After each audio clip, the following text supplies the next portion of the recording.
Welcome to ECN Trade Daily Video. Before we begin, it should be noted that any advice is of a general nature only and that your personal circumstances have not been taken into consideration. Hello everyone, my name is Rob Clayton and thank you for joining me.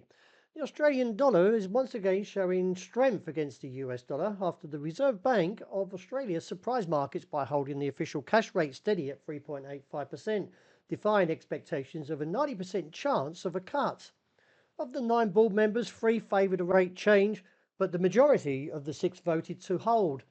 At the post-meeting press conference, RBA Governor Michelle Bullock said the board is waiting to confirm if quarterly inflation aligns with targets. She noted that the June CPI data suggests inflation is close to the forecast, but slightly stronger than expected, and highlighted that the inflation data released at the end of July before the next meeting on August the 12th, which could see a rate cut of 25 basis points. Still to come, though, later is the FOMC minutes, which will provide insights into inflation policy and the rate outlook, potentially refining expectations for a future rate cut, which some believe may be in September.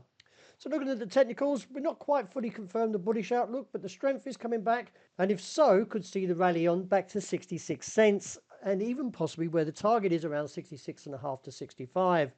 Any pullbacks find support around 64.90 with the 60-day simple moving average beneath at 64.35.55. Euro is somewhat weak, but still looking for that target at 118, even though the technicals have broken down. The key support level is around 116.70, and as long as that holds, I'm quite happy to see the market reverse and look back to that topside call. This trend is still very strong, even though the technicals are breaking down, but the MACD not fully broken down. But let's see how it plays into tonight when the market waits for the FOMC minutes. Dollar yen, well, the market's back to that key level, which was seen recently as a bull trap. I would be very cautious at these levels because, like previously and before then, every time we get close to that 147, the market takes a heavy tumble and may do again, and then catching the market off guard with the bull trap and look back towards the bottom side of the range around 145 or even lower. Sterling weaker as it looks towards the target of 135.45.55. I believe from where this trend emanates from, back to the beginning of January 2025, we could see a very firm rebound and look back towards 138. Wrapping up with gold, well, we're back to this trend line again as safe haven demand seems to have disappeared.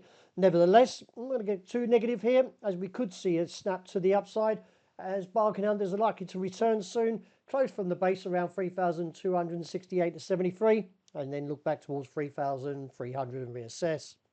Wrapping up with oil, the market is close to its $67.5 to $68 a barrel target. I still feel there's a little bit more left in the upside, and maybe even see some profit taking as we get towards 68, considering the rally has significantly come back rather quickly. Well, that's a wrap. Thank you for joining me, and as always, look out for the interest rate report, and I hope you enjoy the great start to the day.